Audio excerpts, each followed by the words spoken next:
everybody. Hey! Mark's driving. We are pretty giddy. Well, I am anyways. I made Mark stop. We saw this table at the side of the road. Table and the 4 legs are in there and 2 brand new picture frames. They're still in the package. Like, who does that?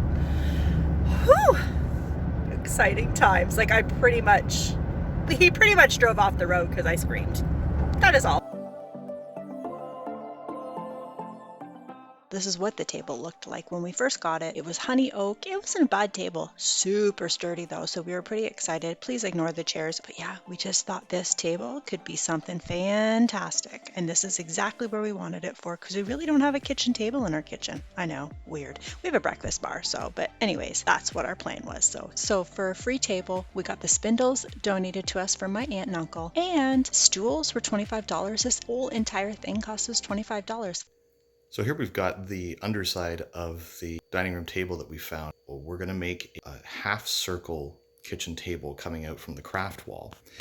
So to do that, we know that the island piece, when extended, is 52 inches wide. So what I did was I took a piece of wood, put a small hole for a screw in one side, and then measured from that center of the screw hole out half the distance we need, so 26 inches, and a hole for a pencil. And then all I have to do is just put that pencil in there and run it along, and we get our perfect half circle. So we can cut this out with the jigsaw and get to building this little table.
Let's just give this a little zippity-doo here. The technical term, the zippity-doo. Well, I mean, in the northern parts of Ontario, they call it the zippity-doo-dah. Good, okay.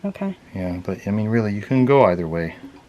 And speaking of the north, let's go back outside so we can have a look at this box apron assembly. I wanted to use as much of the original box apron as possible because it was just a really cool design. Such good wood, really solid wood. So dismantled all that and started cutting the pieces to fit the new assembly. I used that first long piece from one of the side pieces of the box apron. And then for the rest of it, sliding T-bevel is really going to come in handy, as you can get exactly the angle that you need, and then you can put that onto your table saw.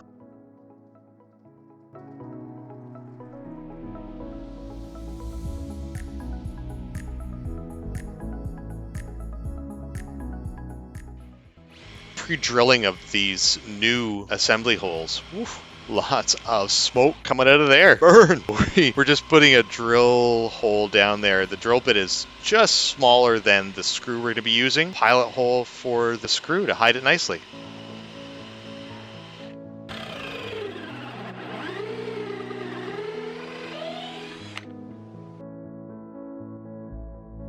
So I've made little boxes to go around each leg, and now I'm going to drill the pilot holes down so I can attach it to the table.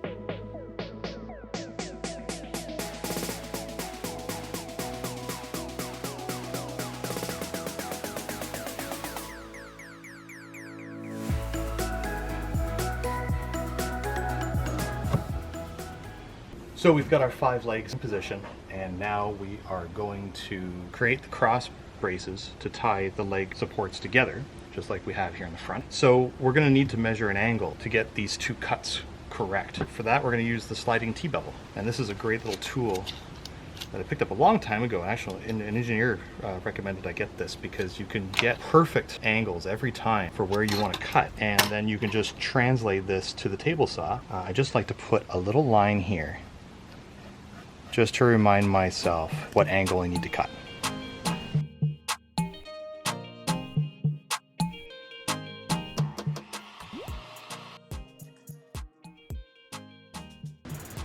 Are the angles all the same?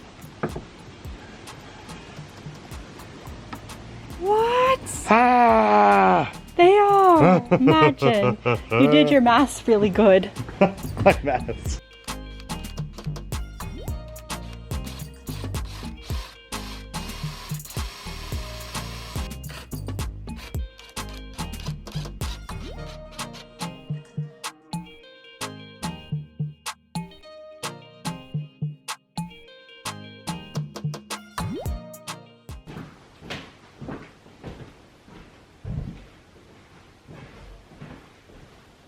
Ooh.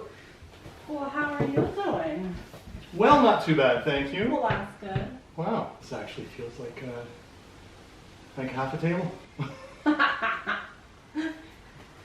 Yeah, I think the definite for the bottom bits, eh? Yeah, it'll certainly strengthen it up nicely. Yeah. Not tonight.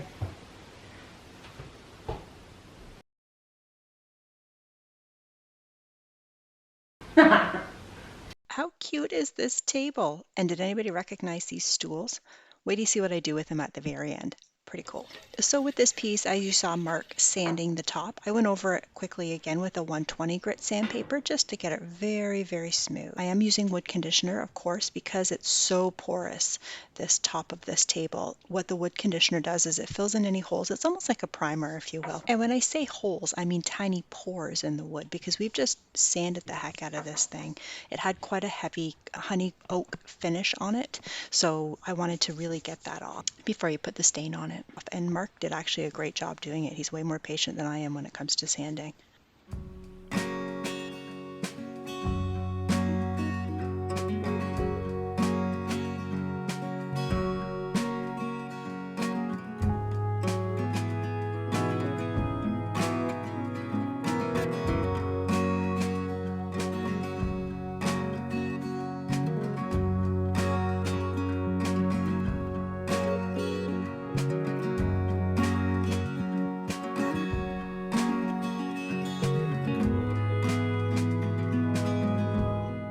This wood conditioner needs to sit for about 10 minutes. I didn't wait that long. I never do. I'm kind of impatient when it comes to things like that. Not to worry though, the wood absorbed the stain really nicely actually. You can hardly tell, but once I start to get near the middle, you can see the difference in color. The top of the table is still a bit damp from the wood conditioner. Oh, I have to say something too. Do this in a well-ventilated area or outside. This wood conditioner smells weird. I think I've said that before in other videos. Of course, the stain stinks too. Let's be real, it is an oil base. But yeah, you really need to let it sit, air out for a bit. These were those stools I was talking about. 4 for $25. Like, how can you go wrong? Now, I like them the way they are. They were a couple of them a little bit scratched on the top, so I thought I'd try sanding them and see what happens. Now, I did put the same stain over top. They're a slight bit different from the top, but you know what? They actually look pretty good. And again, I did the exact same thing. I sanded them really well with an 80 grit, then down to a 120, and I did the wood conditioner, and then I put the stain over top. Oh, and of course, for both the top of the table and the top of the stools, well, the entire table, to be honest, and the top of the stools, I put a clear coat, my go-to polyacrylic water-based clear coat, and I'm actually going to put about 3 coats on top of that. Our kids are older kids, but they're still kids.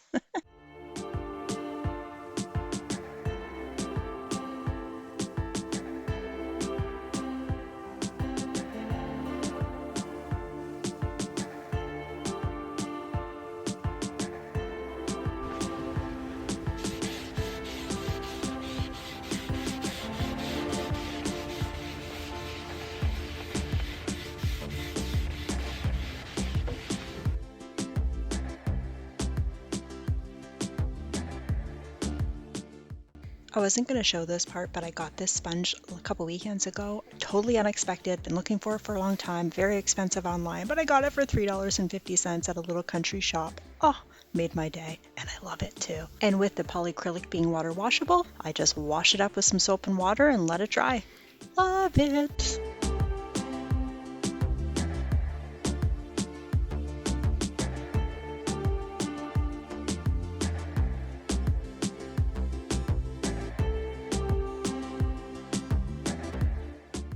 If you remember during the pizza conversation earlier on, Lisa and I were noticing that there was quite a wobble going on between the legs. Because those 5 legs were so thin, we had to take some extra wood to build some supports between them. We're glad we did that because now the whole piece is just one solid piece of furniture. Really fun project for us to work on. Thanks for joining.